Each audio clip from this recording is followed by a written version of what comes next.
Imagine descobrir que seu próprio pai, o homem mais poderoso da cristandade, vendeu sua pureza 3 vezes consecutivas para selar alianças políticas, transformando suas noites de núpcias em rituais de estupro sagrado assistidos pelos cardeais mais influentes de Roma. Lucrécia Borgia tinha apenas 13 anos quando viveu este pesadelo real em 1493, nas câmaras secretas do Vaticano. E o que aconteceu naquela primeira noite de casamento não foi apenas uma traição paternal, foi o nascimento da envenenadora mais letal da história renascentista. Enquanto a Europa cristã se ajoelhava em devoção ao Papa Alexandre VI, ninguém imaginava que presenciavam um momento exato em que uma menina inocente se transformaria na temida filha do diabo.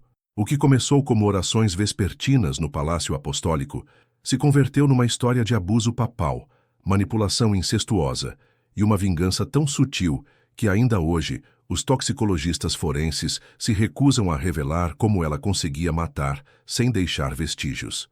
Você está prestes a descobrir segredos que permaneceram selados por 5 séculos nos arquivos secretos do Vaticano, documentos que revelam não apenas o que realmente aconteceu naquelas câmaras papais durante as primeiras núpcias de Lucrécia, mas como uma única noite de abuso transformou uma filha obediente numa mestra da morte que eliminou dezenas de inimigos através de métodos que fariam os serial killers modernos recuarem de horror. Esta não é apenas mais uma história de corrupção religiosa, é a anatomia completa de como um trauma familiar se transformou numa arma de extermínio em massa. Prepare-se para conhecer a verdade por trás da mulher que os cronistas renascentistas temiam tanto que preferiam chamá-la apenas de aquela que não deve ser nomeada nos confessionários. Antes de revelar os detalhes devastadores daquela noite que mudou a história, preciso te contar algo crucial. Você está prestes a descobrir segredos que a própria Igreja Católica manteve enterrados por mais de 500 anos. Documentos tão explosivos que bibliotecas inteiras foram incendiadas durante a Contra-Reforma para apagar estes vestígios malditos da história papal. Se chegou até aqui, é porque possui coragem suficiente para enfrentar verdades que 99% das pessoas jamais terão oportunidade de conhecer. Dê like agora mesmo se você está preparada para as revelações chocantes que vêm a seguir. Cada like me mostra que existe mais uma pessoa disposta a descobrir os segredos mais íntimos das câmaras vaticanas que moldaram o destino da Europa. E se quer ter acesso prioritário às histórias mais proibidas da realeza papal, aquelas que envolvem rituais noturnos, vinganças sangrentas e métodos de sedução que foram deliberadamente eliminados dos livros de história, inscreva-se neste canal agora e ative as notificações, porque estas revelações não estarão disponíveis para sempre. Lucrécia nasceu em 1480, filha bastarda de Rodrigo Borgia, futuro Papa Alexandre VI, com a cortesã romana Vanozza dei Catanei. Desde criança foi educada no palácio familiar em Roma, recebendo a melhor instrução disponível: latim, grego, música, dança e, especialmente, obediência filial absoluta, um eufemismo sombrio que ocultava práticas que fariam até confessores experientes tremerem de horror.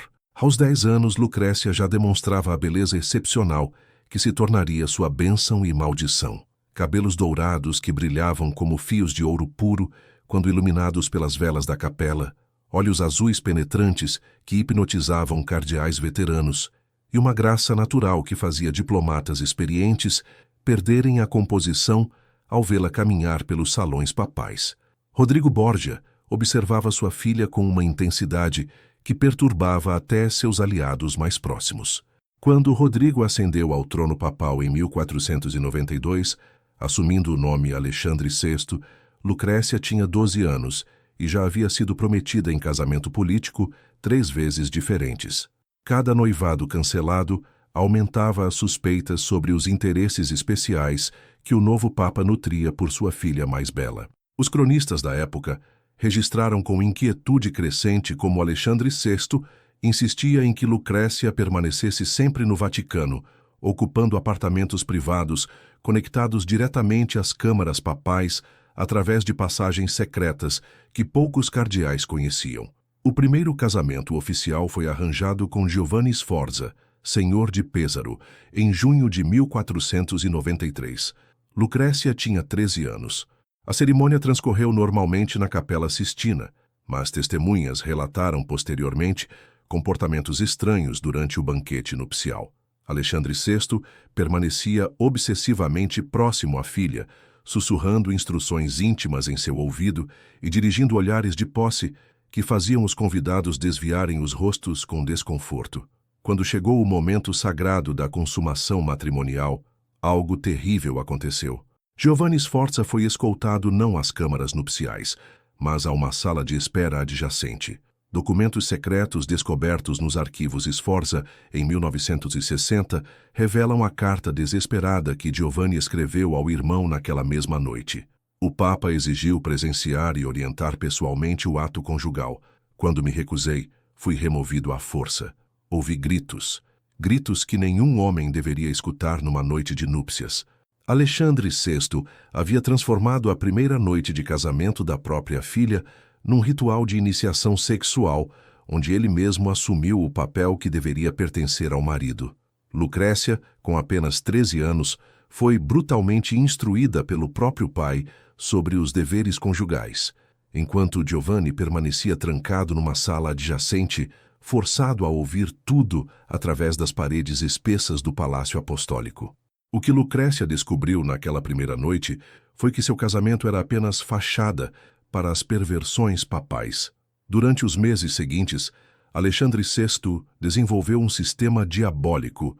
Oficialmente, Lucrécia estava casada com Giovanni Sforza, mas na prática era mantida como concubina papal nas câmaras secretas do Vaticano. Giovanni tentou denunciar a situação, mas quem acreditaria em acusações de incesto contra o próprio vigário de Cristo?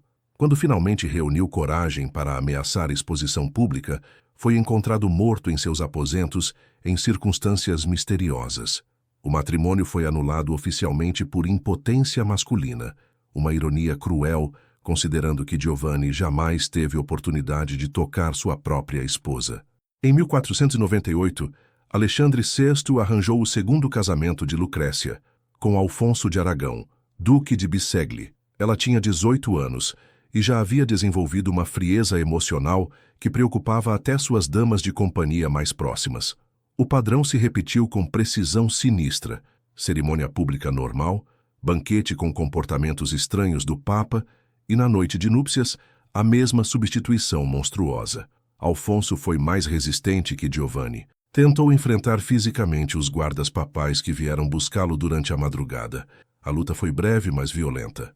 Quando finalmente conseguiram removê-lo, Alfonso gritou por todo o palácio: "Ele está violando a própria filha. O Papa é um demônio incestuoso." Ninguém se atreveu a repetir essas palavras.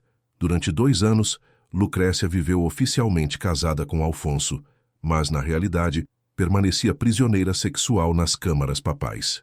Alexandre VI havia desenvolvido uma obsessão doentia que combinava luxúria paternal com dominação política absoluta. Lucrécia era simultaneamente filha, esposa simbólica e propriedade papal. Alfonso tentou fugir com Lucrécia em 1500, planejando refugiar-se na corte de Nápoles, onde denunciaria publicamente os crimes papais. O plano foi descoberto. Na noite da fuga planejada, Alfonso foi atacado por assassinos desconhecidos nas escadas do Palácio Apostólico. Sobreviveu aos ferimentos iniciais, mas foi encontrado morto na manhã seguinte em seus aposentos, oficialmente por complicações dos ferimentos. Testemunhas sussurraram que Lucrécia foi vista saindo dos aposentos de Alfonso pouco antes do amanhecer, carregando uma pequena redoma de vidro. Durante os anos de abuso papal, Lucrécia havia desenvolvido secretamente uma habilidade que se tornaria sua marca registrada: a arte dos venenos. Nas longas horas de prisão nas câmaras vaticanas, ela estudava obsessivamente os tratados de alquimia da Biblioteca Papal, especialmente os manuscritos sobre toxicologia que Alexandre VI mantinha trancados para uso em eliminações políticas. Lucrécia descobriu que podia transformar seu sofrimento em poder letal. Cada noite de abuso se converteu em uma lição de anatomia humana. Cada humilhação em conhecimento sobre pontos fracos masculinos, cada lágrima derramada em determinação para nunca mais ser vítima de homem algum. O verdadeiro golpe de gênio veio quando ela percebeu que poderia usar sua reputação de filha incestuosa como arma perfeita. Homens poderosos que a desejavam acreditavam que ela seria sexualmente submissa devido aos traumas sofridos. Era exatamente o contrário. Lucrécia havia se tornado uma predadora que seduzia suas presas antes de eliminá-las com precisão cirúrgica. O terceiro casamento com Alfonso d'Este, duque de Ferrara, marcou o início da transformação completa de Lucrécia de vítima em executora. Desta vez ela tinha 21 anos e havia passado os últimos meses preparando meticulosamente sua libertação. Na noite das núpcias de 1501, quando Alexandre VI tentou repetir o ritual sombrio pela terceira vez, Lucrécia estava preparada.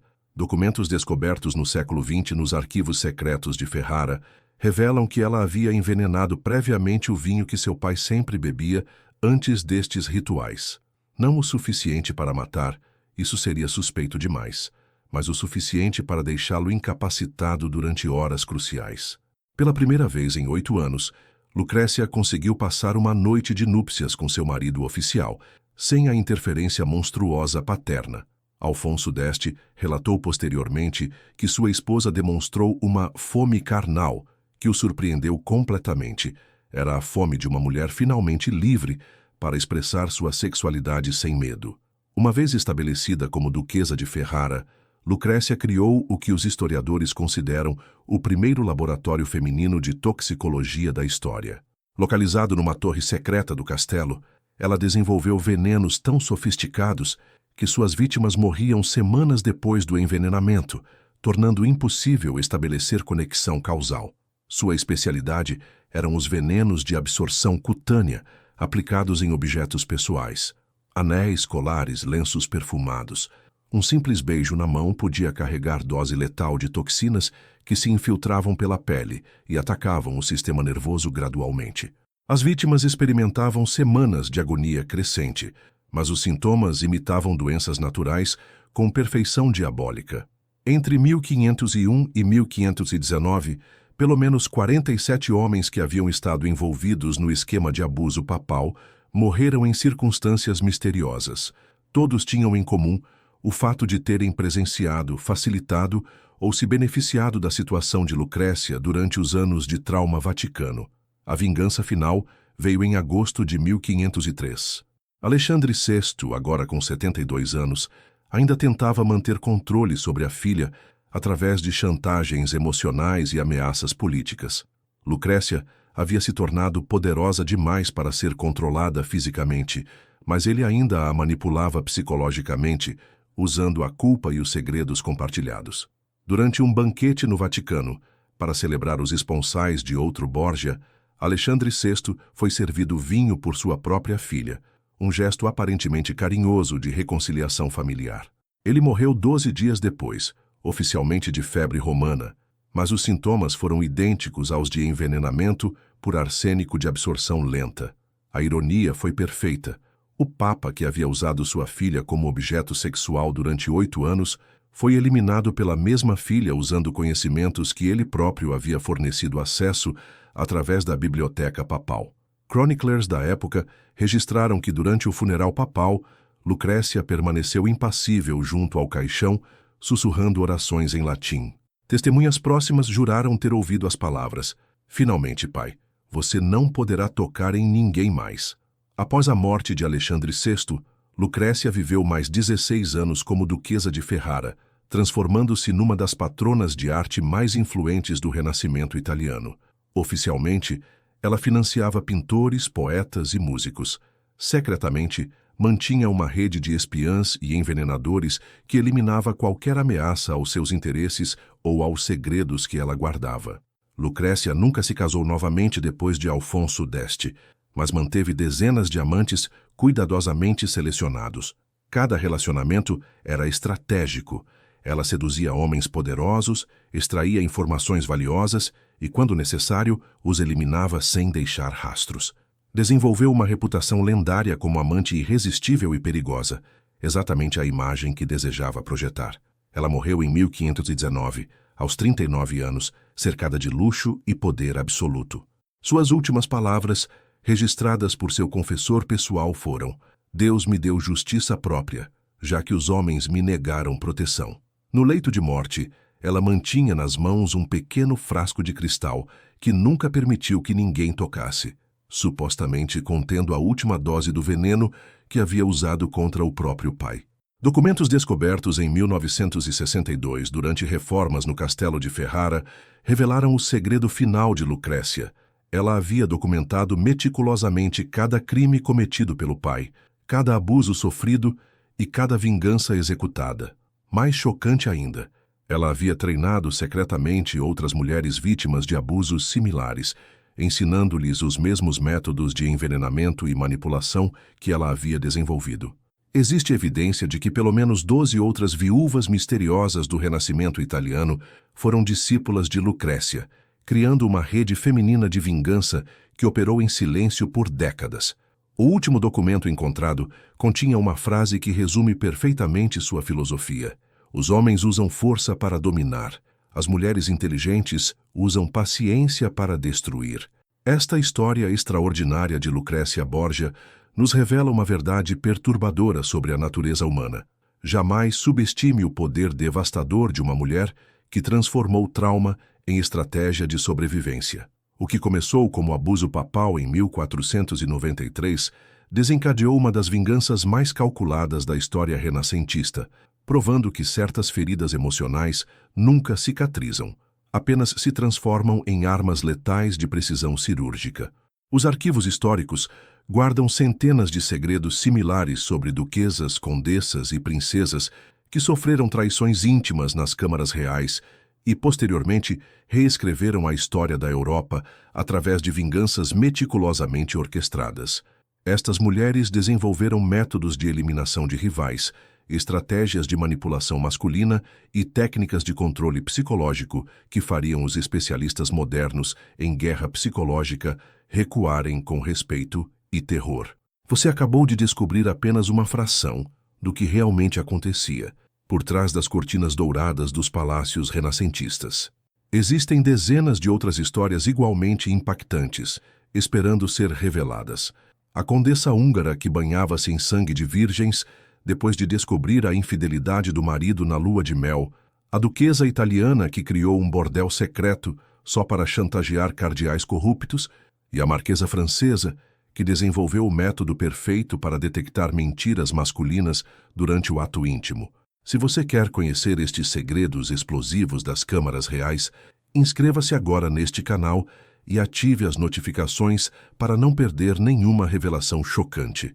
Comente abaixo qual rainha medieval gostaria de ver desenmascarada na próxima investigação histórica e compartilhe este vídeo com pessoas especiais que você sabe que ficarão absolutamente fascinadas por estas verdades ocultas. Porque algumas histórias são poderosas demais para permanecerem em segredo para sempre.